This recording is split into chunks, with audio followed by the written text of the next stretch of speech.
हिंदुस्तान की सरकार की रीढ़ की हड्डी जो है सेक्रेटरीज, उसमें से सिर्फ 7% दलित, आदिवासी और ओबीसी वर्ग से आते हैं। तो अगर हम धन बांटने की बात करें, अगर हम सत्ता बांटने की बात करें, तो पहला कदम ये होना चाहिए किसकी कितनी आबादी है। यूपीए ने, कांग्रेस पार्टी ने 2011 में कास्ट बेस्ड सेंसस किया। पूरे देश की जातियों का डेटा उस सेंसस में है। मोदी जी, आप ओबीसी की बात करते हैं, उस डेटा को आप पब्लिक कर दीजिए। अगर सबको देश की प्रगति में शामिल करना है तो ये तो मालूम होना चाहिए कि कौन कितने हैं। और अगर आप ये काम नहीं करेंगे तो ये ओबीसी पर अपमान है। जो एससी और एसटी का कोटा है उसको उनकी आबादी से प्रोपोर्शन कर दीजिए। जो रिजर्वेशंस पे आपने 50% का कैप लगा रखा है उसको हटा दीजिए। फिर बात करते हैं ओबीसी का अपमान कौन करता है। मैंने इतनी जोरों से अदानी जी पे फोकस किया कि जो आपके सीनियर नेता हैं शायद उनको थोड़ा कष्ट हुआ, तो वो जो उनको कष्ट हुआ आज आपको डरने की जरूरत नहीं है। क्या था, जो शब्द दिल से आते हैं वो शब्द दिल में जाते हैं।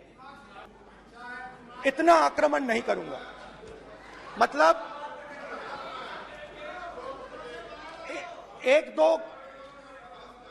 एक दो गोले जरूर मारूंगा कि ये देश एक आवाज है।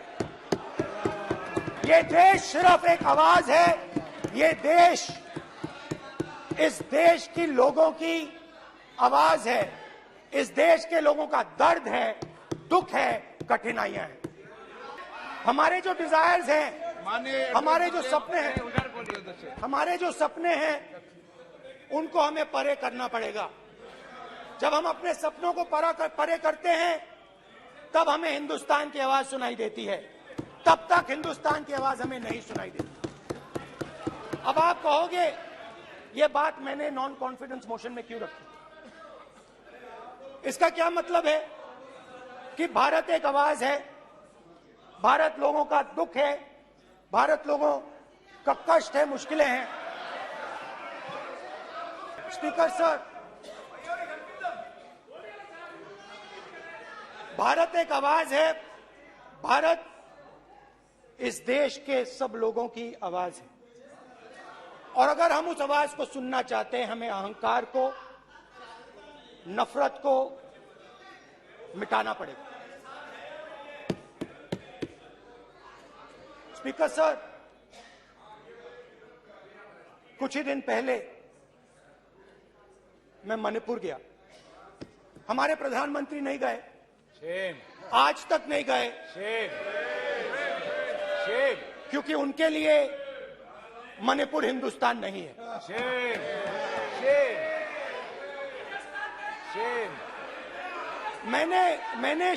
मैंने मणिपुर शब्द प्रयोग किया, मगर आज की सच्चाई यह है कि मणिपुर नहीं बचा है। मणिपुर को आपने दो भाग में कर दिया है। मणिपुर को आपने बांट दिया है, तोड़ दिया है। मैं मणिपुर में रिलीफ कैंप्स में गया। रिलीफ कैंप में आज जा रहा हूं।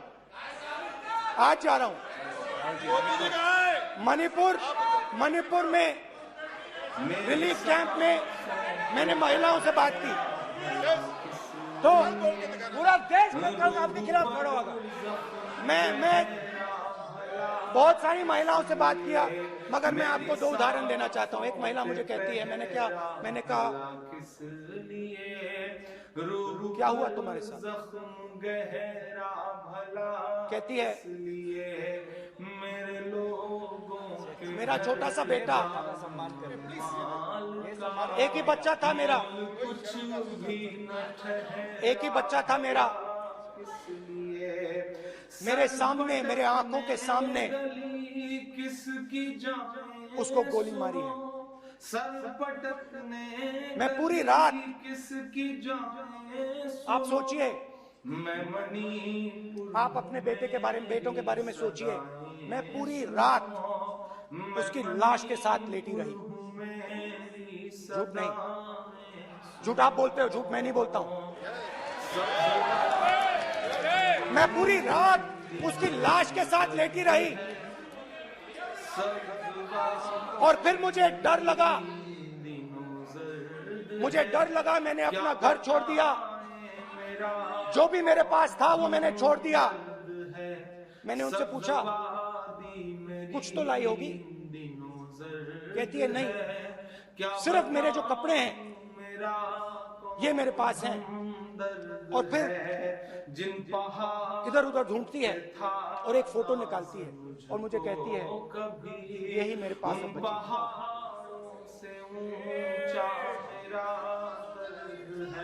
एक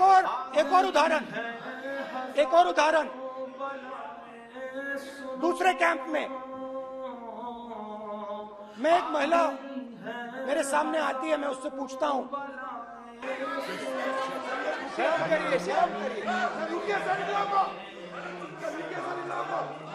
जैसे ही मैंने उससे सवाल पूछा तुम्हारे साथ क्या हुआ, वैसे ही एक सेकंड में वो कांपने लगी। उसने अपने दिमाग में वो दृश्य देखा और वो बेहोश हो गई, मेरे सामने कांपती हुई बेहोश हो गई। तो ये मैंने आपको सिर्फ 2 उदाहरण दिए हैं।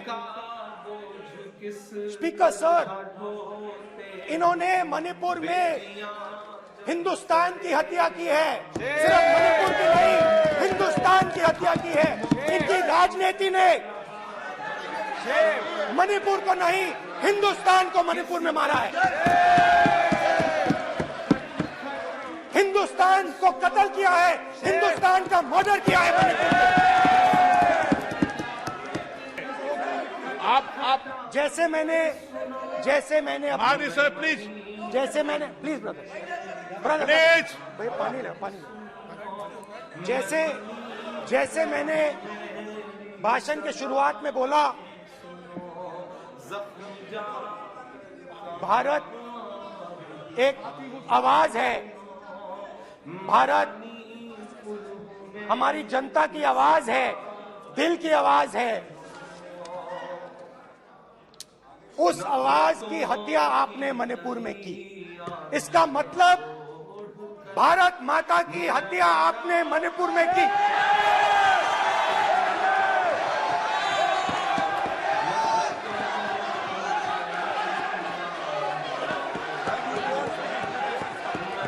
भारत माता को आपने मणिपुर के लोगों के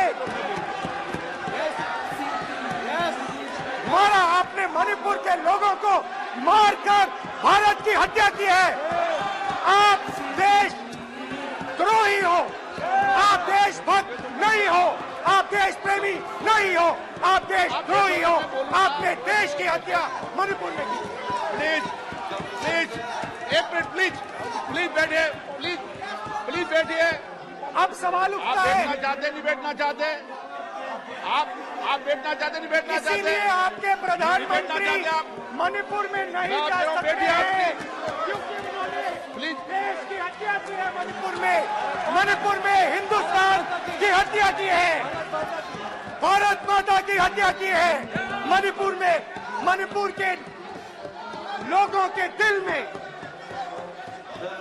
प्लीज एक मिनट बैठिए आप, तो सवाल उठता है, एक मिनट बैठिए, एक मिनट। आप भी विराजो, आप बैठिए सही, नहीं बैठिए रहने दो आप बैठिए आप, प्लीज बैठिए आप, प्लीज। आप बोल रहे फिर आप भारत माता के रखवाले नहीं हो, आप भारत माता के हत्यारे हो। Please मानसूर please. भारत माँ हमारी माँ है, हमें सदन में बोलते समय संयम बरतना चाहिए। मेरा अपनी माँ की हत्या की बात कर रहा हूँ मैं, मणिपुर में अपनी माँ की हत्या की बात कर रहा हूँ मैं, आदर से बोल रहा हूँ। आपने मेरी माँ की हत्या की मणिपुर में। एक मेरी माँ यहाँ बैठी है, दूसरी माँ को आपने मणिपुर में मारा है।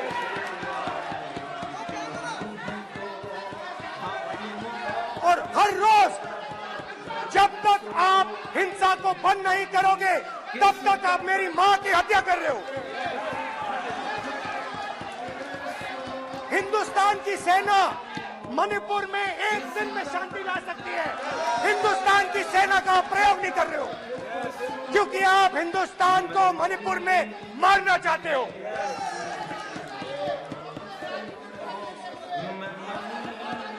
तो अगर नरेंद्र मोदी जी हिंदुस्तान की आवाज नहीं सुनते हैं, अगर हिंदुस्तान के दिल की आवाज नहीं सुनते हैं, तो किसकी आवाज सुनते हैं? दो लोगों की आवाज सुनते हैं। इसकी आवाज सुनते हैं, इसकी आवाज सुनते हैं और इसलिए सुनते हैं। नो एक गलत तरीका मान्य सदस्य। देख लीजिए अडानी जी के लिए मोदी जी ने क्या काम किया है। देख लीजिए ये पहले आप गलत तरीका आपका। मान्य सदस्य आपका गलत तरीका है। आप सीनियर सदस्य हैं। आप इस तरीके का बाहर सदन में मत करिए। आप बात करिए लेकिन इस तरीके से पोस्टर लाना ये उचित नहीं है किसी तरीके से। रावण दो लोगों की सुनता था। रावण दो लोगों की सुनता था, मेघनाथ और कुंभकर्ण। वैसे ही नरेंद्र मोदी दो लोगों की सुनते हैं, अमित शाह और अडानी। भाई और बहनों, लंका को हनुमान ने नहीं जलाया था, लंका को रावण के अहंकार ने जलाया था। प्लीज मान्य सदस्य आप संयमित बोले। आप ये सदन है, आप तरीके से बोलिए। मान्य राम ने रावण को नहीं मारा था, रावण के अहंकार ने रावण को मारा था। आप पूरे देश में केरोसिन फेंक रहे हो, पूरे देश में आप केरोसिन फेंक रहे हो। आपने मणिपुर में केरोसिन फेंकी, आपने चिंगारी लगा दी। अब आप हरियाणा में कर रहे हो, पूरे देश को आप जलाने में लगे हो। आप पूरे देश में भारत माता की हत्या कर रहे हो। धन्यवाद स्पीकर।